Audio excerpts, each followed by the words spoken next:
Phone call తో మీ బంగారాన్ని విడిపించి ప్రెజెంట్ మార్కెట్ రేట్ కే కొని బ్యాలెన్స్ అమౌంట్ ని క్యాష్ గా లేకపోతే సమానమైన బంగారాన్ని మీకిస్తుంది అక్షయ గోల్డ్ హబ్. 6 దేశాల సమూహమైన గల్ఫ్ కోఆపరేషన్ కౌన్సిల్ జీసీసీతో స్వేచ్ఛా వాణిజ్య ఒప్పందం ఎఫ్టీఏ దిశగా కీలక ముందడుగు పడింది. వాణిజ్య ఒప్పందంపై చర్చలు ప్రారంభించాలని గల్ఫ్ కోఆపరేషన్ కౌన్సిల్, భారత్ నిర్ణయించాయి. ఐరోపా సమాఖ్య, అమెరికా, చైనాతో పోలిస్తే భారత్కు గల్ఫ్ కోఆపరేషన్ కౌన్సిల్ అతిపెద్ద వాణిజ్య భాగస్వామిగా ఉంది.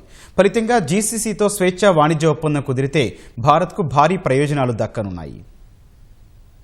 ఏడాది వ్యవధిలో బ్రిటన్, న్యూజిలాండ్, ఐరోపా సమాఖ్యలతో భారత్ స్వేచ్ఛా వాణిజ్య ఒప్పందాలను కుదుర్చుకుంది. అమెరికాతో ద్వైపాక్షిక వాణిజ్య ఒప్పందాన్ని ఖరారు చేసుకుంది. తాజాగా గల్ఫ్ సహకార మండలితో స్వేచ్ఛా వాణిజ్య ఒప్పందం ఎఫ్టీఏ కోసం అధికారికంగా చర్చలను ప్రారంభించింది. ఇందుకు సంబంధించిన టర్మ్స్ ఆఫ్ రిఫరెన్స్ పై భారత్, గల్ఫ్ సహకార మండలికి చెందిన ప్రతినిధులు సంతకాలు చేశారు. ఈ ప్రక్రియతో ప్రతిపాదిత స్వేచ్ఛా వాణిజ్య ఒప్పందం రూపకల్పన దిశగా కీలక అడుగుపడింది. భారత జీసీసీ దేశాల మధ్య 5000 సంవత్సరాలుగా వాణిజ్యం జరుగుతోందని కేంద్ర వాణిజ్య శాఖ మంత్రి పీయూష్ గోయల్ తెలిపారు. ఎఫ్టీఏ సాకారమైతే భారత్కు ఇంధన భద్రత, జీసీసీ దేశాలకు ఆహార భద్రత లభిస్తుందని ఆయన వెల్లడించారు. జీసీసీతో ఎఫ్టీఏ వల్ల భారత్కు చెందిన ఆహార శుద్ధి, ఐటీ, పెట్రో రసాయన సహా ఇతర పరిశ్రమలు ప్రయోజనం పొందుతాయని వివరించారు.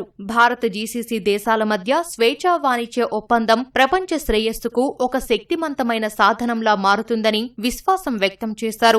గల్ఫ్ సహకార మండలిలో Saudi Arabia, UAE, Kuwait, Qatar, Bahrain, Oman దేశాలు ఉన్నాయి. 2024-25 ఆర్థిక ఏడాదిలో భారత, జీసీసీ దేశాల మధ్య ద్వైపాక్షిక వాణిజ్యం $179 బిలియన్ నమోదైంది. జీసీసీ దేశాలతో భారత్కు వాణిజ్య లోటు ఉంది. ఆ దేశాల నుంచి భారత్ భారీగా ముడి చమురు, ఎల్పీజీ గ్యాస్ను దిగుమతి చేసుకుంటూ ఉండడమే అందుకు కారణం. రత్నాభరణాలు, ఎలక్ట్రానిక్స్ ఉత్పత్తులు, రసాయనాలు, ముత్యాలు, మాంసం, సముద్ర ఉత్పత్తులు సహా ఇతర ఆహార ఉత్పత్తులను భారత జీసీసీ దేశాలకు ఎగుమతి చేస్తోంది. జీసీసీ దేశాల్లో భారత్కు చెందిన 1 కోటి మందికి పైగా ఉపాధి పొందుతున్నారు. ఎఫ్టీఏ ఒప్పందం ఖరారైతే వీసాల జారీ కూడా సులభతరం కానుందని నిపుణులు చెబుతున్నారు.